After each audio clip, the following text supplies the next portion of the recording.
Je donne tout de suite la parole à Magali Assor, qui travaille à l'association Les Petits Frères des Pauvres et qui va, il nous tenait à cœur que le monde associatif soit représenté. Alors il l'est évidemment par France Alzheimer, vous êtes nombreux dans cette salle. Il nous tenait à cœur que les Petits Frères des Pauvres soient présents aussi. Magali, merci de nous expliquer de quelle façon vous faites vivre cette question des droits dans vos actions.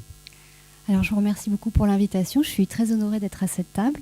Les Petits Frères des Pauvres, je présente l'association en quelques mots pour ceux et celles qui ne nous connaissent pas. C'est une association qui a 70 ans maintenant, plus de 70 ans, et qui lutte contre l'isolement et la solitude des personnes âgées, et principalement les plus démunies d'entre elles. Donc, notre association, avec notre fondation, avec nos établissements, on travaille à recréer du lien social. C'est notre conviction profonde. Ce lien, il a pour intérêt, il a pour objectif que les personnes reprennent goût à la vie. Donc moi, je ne vais pas du tout vous parler de recherche ni de choses très scientifiques ou très élaborées. Je vais vous raconter simplement l'énergie que nous déployons dans notre association pour permettre aux personnes âgées, qu'elles aient ou non la maladie d'Alzheimer, de faire partie du monde qui les entoure et qui est le leur.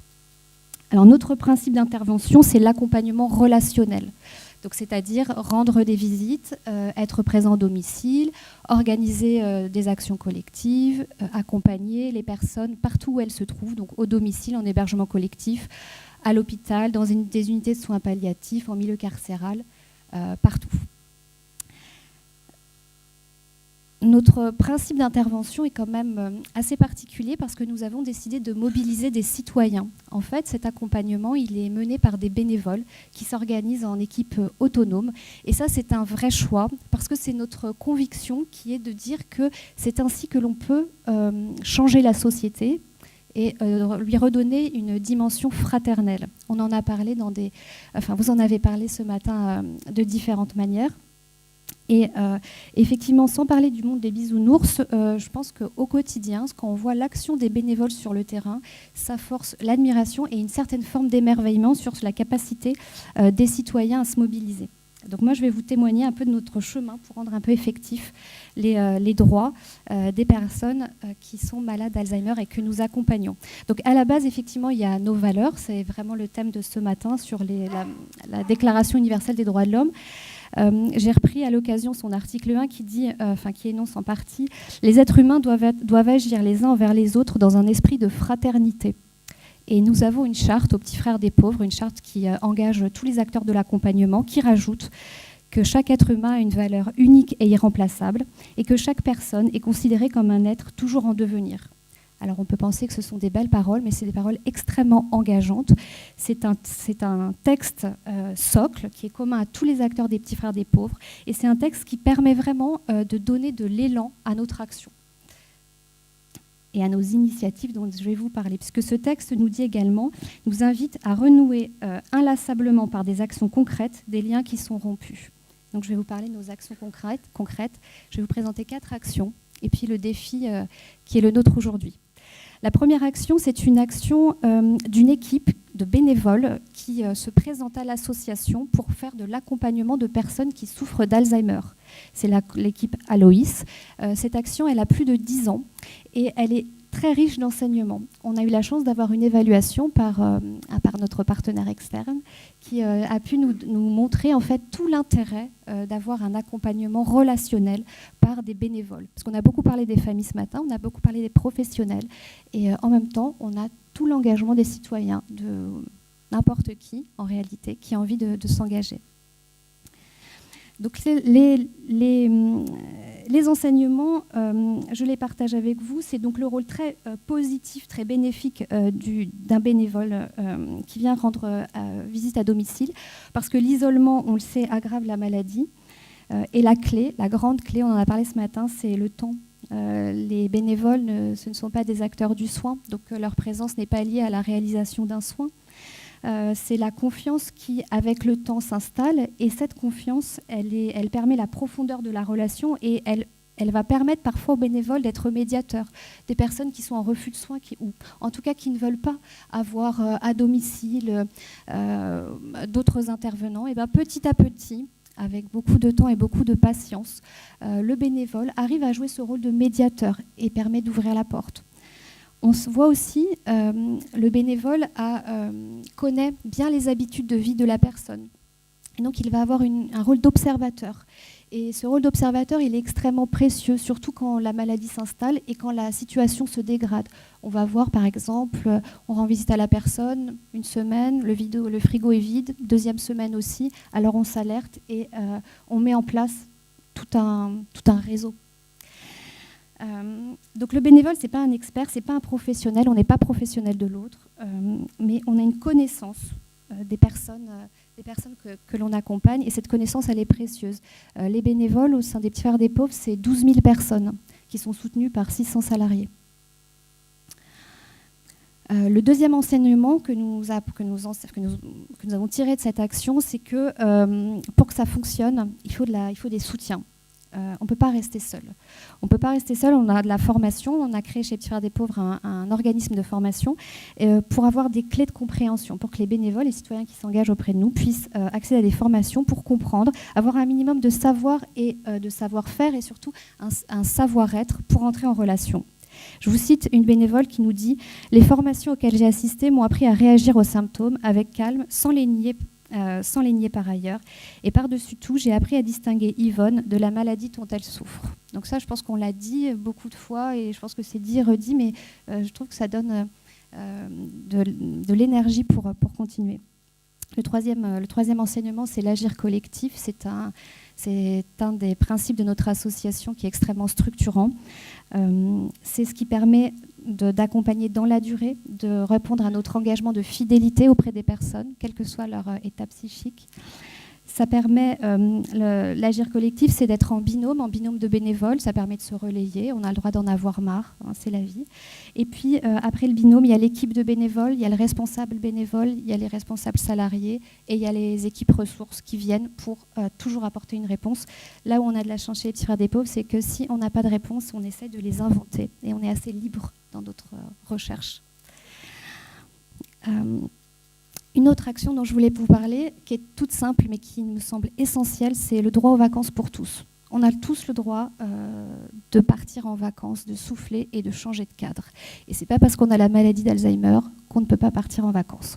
Donc nous, on travaille beaucoup, on a une grande capacité à proposer à des personnes malades de partir dans des séjours qu'on organise. Il faut pour ça bien connaître les habitudes de vie de la personne, s'organiser un petit peu en amont. Mais la réponse, elle est quand même assez simple, même si l'organisation est un peu compliquée, mais ça fonctionne.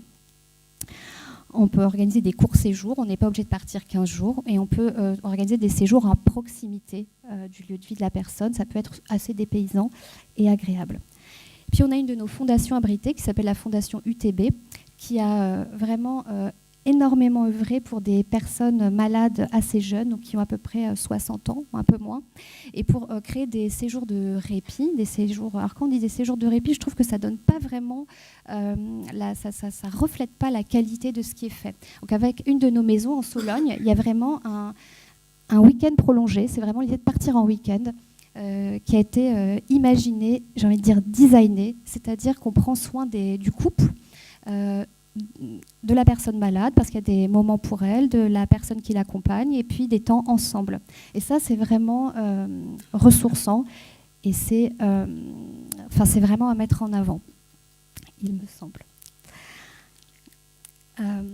Ensuite, ce qu'on essaye de faire aussi dans notre action pour être cohérent avec nos engagements, c'est d'améliorer les lieux de vie. Nous avons parmi les 30 maisons des Petits Frères des Pauvres, puisqu'on a vraiment une approche du comme à la maison, il n'y a qu'un seul EHPAD avec du personnel soignant. Et dans cet EHPAD, nous avons créé un PASA, un pôle d'activité et de soins adaptés, où les personnels, les salariés se sont formés avec un vrai projet et se sont vraiment engagés dans cet accompagnement. Et puis ce lieu est absolument magnifique, il a un domaine énorme, mais par contre les personnes qui s'y baladent, qu'elles aient ou non Alzheimer, peuvent très vite s'y perdre. Et c'était inconcevable pour nous de les empêcher de sortir.